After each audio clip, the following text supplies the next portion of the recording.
Urdu point T V کے معزز ناظرین السلام علیکم۔ صدام حسین ایک دفعہ عراق کی سڑکوں پر گشت کر رہے تھے۔ بہت دور ایک جگہ ایک بستی نظر آئی۔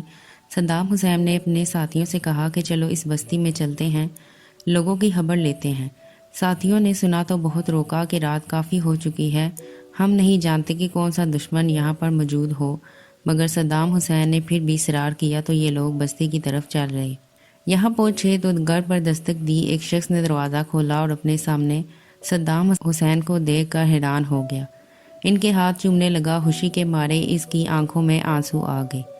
اس طرح ایک گھر سے محلے اور محلے سے یہ بات پورے علاقے تک پہنچ گئی اور پورا علاقہ یہاں پر جمع ہو گیا۔ یہ لوگ صدام حسین سے ہاتھ ملاتے اور خوشی سے جھومتے جاتے۔ صدام حسین نے پوچھا کہ آپ لوگوں کو یہاں پر کوئی تکلیف تو نہیں؟ تو سب لوگوں نے کہا کہ نہیں، ہم بہت خوش ہیں۔ صدام حسین نے کہا کہ بس میرے لیے دعاؤں کی درخواست ہے، کیونکہ جب تک میں جاگ رہا ہوں آپ لوگ آرام سے سو سکتے ہیں، لیکن جب میں چلا گیا تو آپ کبھی بھی چین سے سو نہیں پاؤ گے۔ تاریخ گواہ ہے کہ صدام حسین کے جانے کے بعد ان کے یہ الفاظ بالکل سچ ثابت ہوئے، کیونکہ جب صدام حسین زندہ تھے تو عراق، شام، یمن بلکہ پورا عرب سکون کی نیند سوتا تھا، مگر اچانک ان کے دشمن نے اندر ہی اندر ایسی مہارت سے ان کے خلاف بغاوت شروع کروائی کہ پورے عرب نے یورپ کے ساتھ دے کر صدام حسین کو دشمنوں کے سامنے بالکل اکیلا کر دیا، جس کے بعد امریکہ نے عراق پر حملہ کیا اور صدام حسین کو پھانسی دے دی گئی۔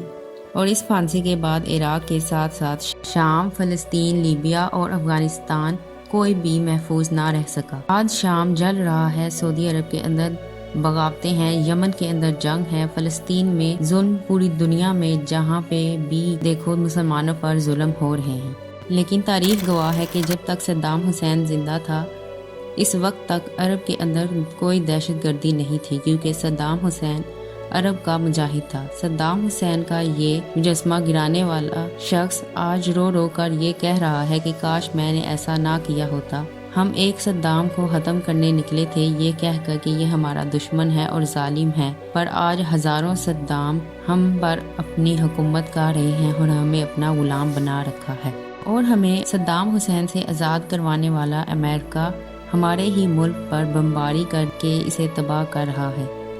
سلطان صلاح الدین ایوبی کے شہر تکرید عراق کے اندر پیدا ہونے والے پیدائش سے پہلے ہی یتیم بچے جن کا بچپن انتہائی مشکل اور محرومیت کے اندر گزرا، ملک کے ایوان صدر کیسے بنے اور ان کے 24 سالہ دور حکومت کو ختم کرنا امریکہ اور اسرائیل کے لیے کیوں ضروری بن گیا تھا، انہوں نے اپنے 24 لیٹر خون سے قرآن پاک کا نسخہ کیوں لکھوایا۔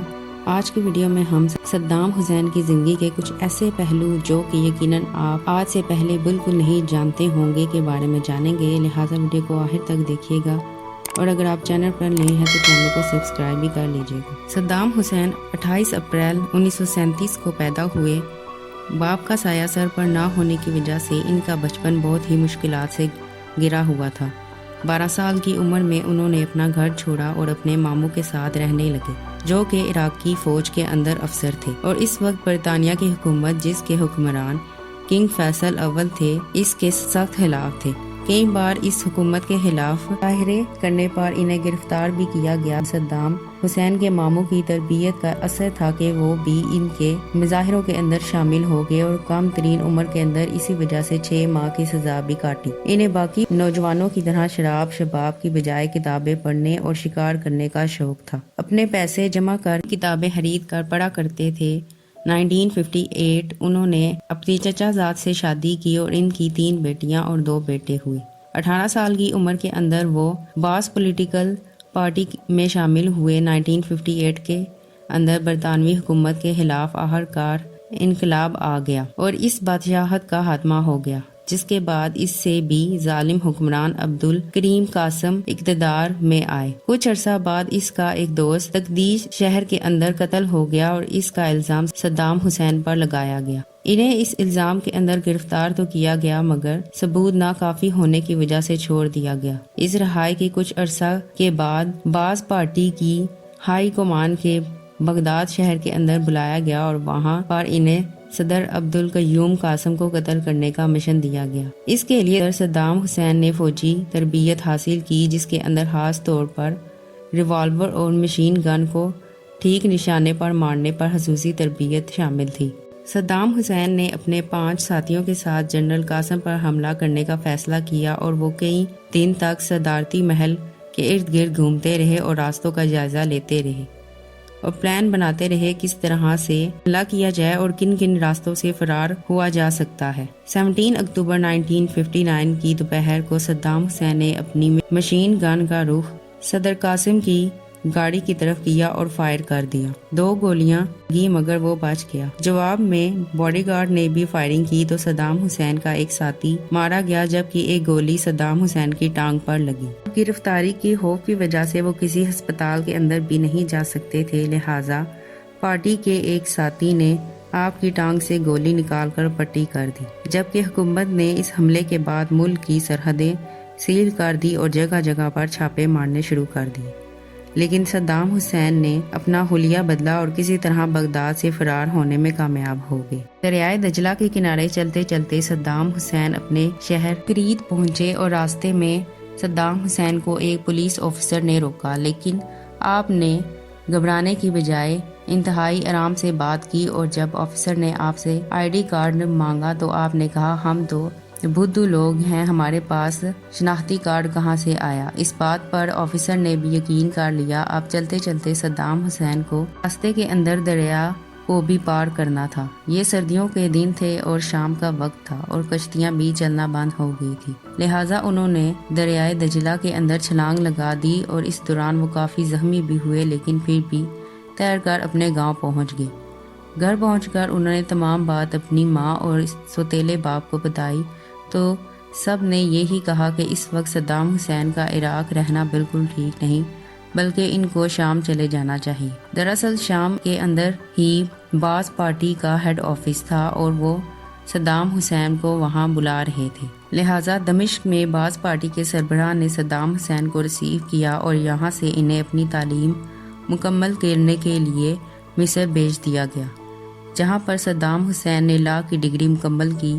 اس عرصہ کے دوران ان کی ملاقات امریکہ کے CIA سے ہوئی۔ قاہرہ کے امریکی سفارت کے اندر کئی بار ان کا آنا جانا لگا رہتا تھا۔ 25 فروری کو انہیں عراق کے اندر موت کی سزا سنا دی گئی۔ صدام حسین نے قاہرہ کے اندر ہی باعث پارٹی کو اکٹھا کیا اور اسی دوران عبدالرحمن عارف نے قاسم کا تختہ الٹ کر اسے قتل کر دیا، جس کے بعد صدام حسین واپس آ گئے۔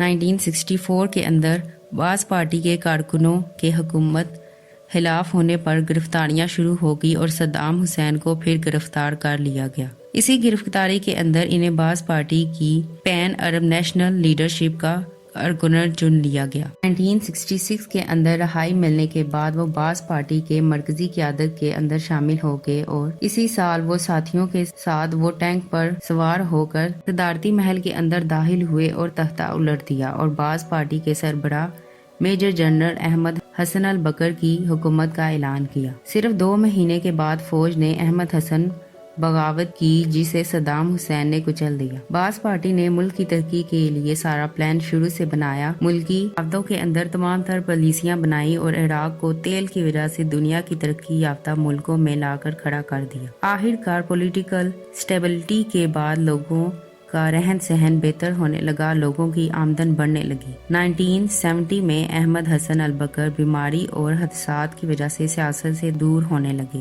16 جولائی 1979 کو استعفیٰ دے کر اقتدار صدام حسین کو دے دیا گیا۔ صدام حسین عراق کے صدر بن گئے۔ 1990 میں صدام حسین نے ایک عجیب سی خواہش ظاہر کی کہ میں اپنے خون سے قرآن پاک کا نسخہ لکھوانا چاہتا ہوں۔ 2 سال کے عرصہ تک ہر ہفتے صدام حسین اپنا خون نکلواتے، جس کے ذریعے یہ نسخہ لکھا جانا تھا۔ 605 صفحات اور 114 صورتیں لکھنے کے لیے صدام حسین کا 24 لیٹر خون استعمال ہوا، جسے آج بھی عراق کی ایک مسجد کے اندر محفوظ رکھا گیا ہے۔ مصر میں قیام کے دوران صدام حسین کو اندازہ نہیں تھا کہ امریکی CIA انہیں ان کی باعث پارٹی کے ذریعے صرف عراق کی موجودہ حکومت کو ہٹانے کے لیے ایک مہرے کے طور پر استعمال کر رہے ہیں۔ اب اقتدار ملنے کے بعد انہوں نے اپنی قوم اور ملک کی ترقی کے لیے جب کام شروع کیے اور امریکہ کے حکم پر ان کو آنکھیں دکھائی تو بالکل وہی ہوا جو کہ ہوتا آ رہا تھا۔ وہی سازشیں ہوئی جو کہ صدر صدام حسین سے پہلے حکمرانوں کے خلاف کی گئی تھی۔ صدام حسین کے دور کے اندر ایران عراق جنگ ہوئی جو کہ 8 سال تک جاری رہی اور دونوں ملکوں کی تقریباً 15 سے 16 لاکھ کے قریب فوجی اور شہری شہید ہو گئے۔ اربوں ڈالر کا نقصان بھی ہوا۔ امریکہ نے بڑی سازش سے بغاوت کروائی اور سنی اور شیعہ مسلمانوں کو آمنے سامنے لا کر کھڑا کر دیا اور اس موقع سے فائدہ اٹھا کر اپنا اصل مقصد حاصل کر لیا کہ عراق کو اسلحے کی بھاری چیزیں فروخت کی اور اس کے علاوہ اس کے آس پاس کے عربی ممالک کو بھی ہتھیار بیچنا شروع کر دیے۔ اس طرح ان سے خوب پیسہ لوٹا۔ بس اتنا ہی نہیں بلکہ امریکہ نے چوری چھپے ایران کو بھی ہتھیار سپلائی کیے تاکہ ایک طرف اسلحے کی وجہ سے اس کی دولت کو لوٹ سکے اور دوسرا یہ کہ دونوں ملک آپس میں لڑ کر اپنی تمام انفراسٹرکچر کو تباہ کر کے کمزور ترین حالت میں آ جائیں۔ عراق اور ایران کو اپنا اسلحہ بیچ کر ان کی دولت کو لوٹنے کے بعد امریکہ کی نظر تھی کہ عراق کی سب سے بڑی دولت یعنی اس کے آئل پر۔ اس مقصد کے لیے صدام حسین کو راستے سے ہٹانا ضروری تھا کیونکہ صدام حسین نے آئل کی کمپنی کو نیشنلائز کر دیا تھا اور کوئی بھی باہر کی کمپنی عراق کے تیل کو نہیں نکال سکتی تھی۔ اس کے بعد امریکہ نے اپنی ایک سفیر کے ذریعے صدام حسین کو یقین دلایا کہ کویت عراق کے قریب ایک جگہ سے آئل نکال رہا ہے جو کہ عراق کا ہی حصہ ہے۔ پھر عراق نے کویت پر حملہ کر کے اسے اپنے ساتھ شامل کر لیا۔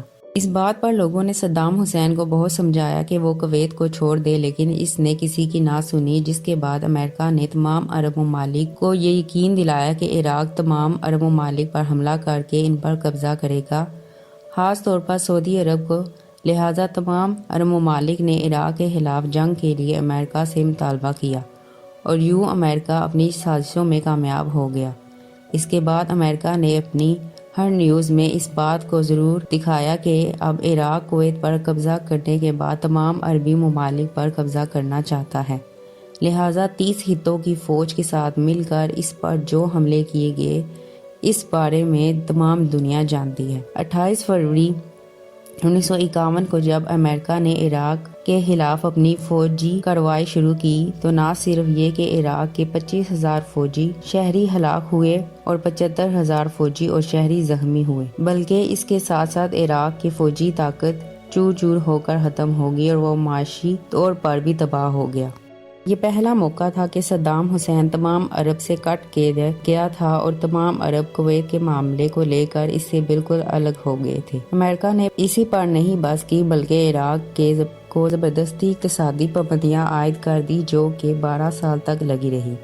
اس دوران 10 لاکھ عراقی بچے خوراک کی کمی کی وجہ سے مارے گئے۔ اس جنگ کی اقوام متحدہ اور 1-2 ملکوں کو چھوڑ کر باقی سب نے مذمت کی، لیکن اس وقت کے امریکی صدر جونیئر بش کو اپنے والد سینئر بش کا صدام سے بدلہ لینا تھا کیونکہ صدام نے بغداد کے ایک ہوٹل کی دہلیز پر سینئر بش کی شکل بنائی دی تاکہ ہر آنے جانے والا شخص اس پر پاؤں رکھے۔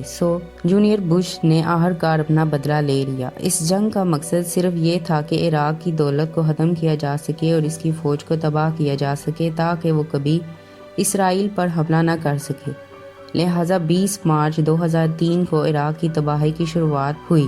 امریکہ نے اب تک 6 لاکھ عراقی لوگوں کو شہید کر دیا ہے۔ دوسری طرف امریکی فوجوں نے حملہ کر کے صدام حسین کے دونوں بیٹوں کو قتل کر دیا۔ 19 اکتوبر 2005 کو 157 شیعوں کے قتل کے الزام کے اندر صدام حسین پر جیل کا مقدمہ شروع ہوا اور 5 نومبر 2006 کو ان کو ملزم ٹھہراتے ہوئے بغداد کی عدالت نے ان کو پھانسی کی سزا سنا دی۔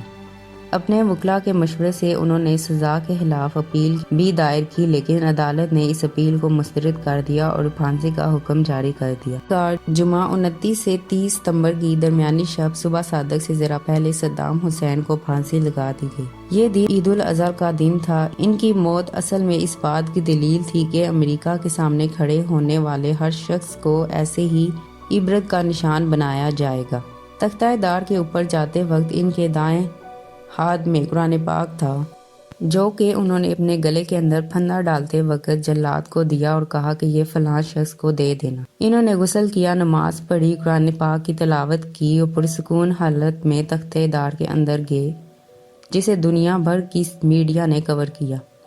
پھانسی پہ جانے سے پہلے انہوں نے 3 مرتبہ اللہ اکبر اللہ اکبر اللہ اکبر کہا، جس کے بعد ان کے پاؤں کے نیچے سے تختہ کھینچ دیا گیا اور وہ ہمیشہ کے لیے سو گئے۔ صدام حسین نے اپنی سیاسی زندگی کے اندر بہت سی غلطیاں کی۔ ان کے دور کے اندر ان پر ظلم کرنے کا الزام بھی لگایا۔ ان کی زندگی کی سب سے بڑی غلطی تھی کہ انہوں نے اپنے دشمن پر بھروسہ کیا۔ امریکہ نے عراق پر قبضہ کر لیا۔ عراق آج بھی صدام کے بغیر ادھورا ہے۔ ہر طرف تباہی ہی تباہی ہے۔ آج ہر کوئی صدام حسین کے الفاظ کو یاد کر کے روتا ہے کہ جب انہوں نے یہ کہا تھا کہ جب تک میں جاگ رہا ہوں آپ سب سکون کی نیند سوئیں گے، اور جب میں نہیں رہا تو کسی کو بھی سکون نہیں ملے گا۔ باقی آپ کی اس بارے میں کیا رائے ہے ہمیں کمنٹ سیکشن میں ضرور بتائیے گا، اور اگر آپ چینل پر نئے ہیں تو ہمارے چینل کو بھی سبسکرائب کیجیے گا۔ ملتے ہیں اسی طرح کی تاریخی، تحقیقی، اسلامی اور سائنسی ویڈیو کے ساتھ، تب تک کے لیے اللہ نگہبان۔